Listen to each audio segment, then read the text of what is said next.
எங்க அவங்க வரலையா? இல்ல அவங்க வரல. ஆ. வந்துட்டேன். கவின், அப்பா வாங்கப்பா வீட்டுக்கு போலாம். என்னடா வந்தோடனே கிளம்பணுங்கிற?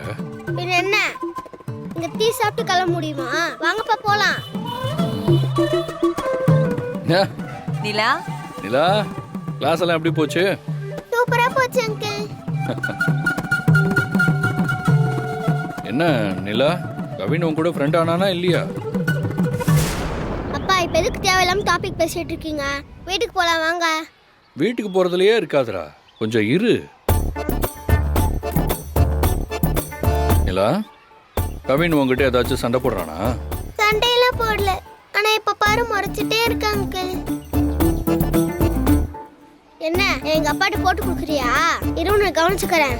ஏய், டேய் ஏன்டா முறைக்கிற? நான் தான் நிலா கூட ஃப்ரெண்ட் ஆகுன்னு சொன்னேன்ல, கேட்க மாட்டியா நீ?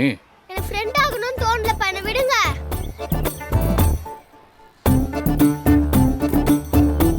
நிலா, நீ ஒன்னும் வரி பண்ணிக்காத, கொஞ்ச நாள்ல அவனே மாறிடுவான், நான் பாத்துக்கிறேன்.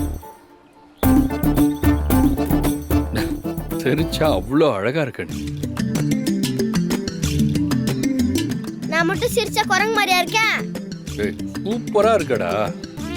நிலாவும் அழகா இருக்கா, அதனால ரெண்டு பேருமே கியூட்டோ கியூட். நிலா மேல மாப்பிளைக்கு அவ்ளோ பாசம் இருக்கு. சும்மாவா ரத்த பந்தம் விட்டுருமா என்ன? நிலா மேல மாப்பிள்ளை உயிரா இருக்கிற மாதிரி கவின் மேலையும் விஜய்க்கு பாசம் அதிகமா இருக்கிற மாதிரி பண்ணணும். அப்பதான் குழந்தைங்களை வச்சு விஜயும் மாப்பிள்ளையும் ஒண்ணு சேர்க்க முடியும். மா, நிலா எங்க வீட்டுக்கு வந்துட்டு போனதுல இருந்து ஏதோ ஒரு குட்டி தேவதை வீட்டுக்குள்ள வந்துட்டு போன மாதிரியே இருக்கு.